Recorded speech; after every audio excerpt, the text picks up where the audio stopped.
उन्हाळा चालू झाला की हात आणि पाय जळजळ करतात. हे इग्नोर करण्यासारखं नाहीये. फक्त गरमी आहे म्हणून त्याच्याकडे दुर्लक्ष करू नका.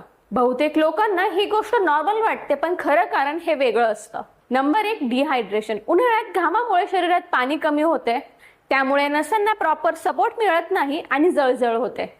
नंबर 2, इलेक्ट्रोलाइट्सचा इम्बॅलन्स. उन्हाळ्यात फक्त पाणी पुरेसं नसतं. पोटॅशियम सोडियम कमी झाल्यामुळे मसल्स आणि नर्व्स इरिटेट होतात, म्हणून क्रॅम्प्स आणि जळजळ जास्त फील होते, ते पण विशेषतः रात्री. नंबर 3, विटॅमिन बी ची कमी असणे. जर तुम्हाला वारंवार झिंझिण्या, जळजळपणा, तर नर्व्ह हेल्थसाठी महत्त्वाचं असणारा विटॅमिन बी तुमच्याकडे कमी आहे.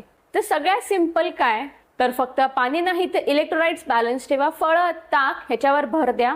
आणि जर प्रॉब्लेम सतत होत असेल तर चेकअप नक्की करा. जर रात्रीचे हातपाय तुमचे जळजळ करत असेल, कमेंटमध्ये येस करा. त्यानुसार मी सोल्युशन तुमच्यासोबत शेअर करेन. Thanks for watching and follow for more.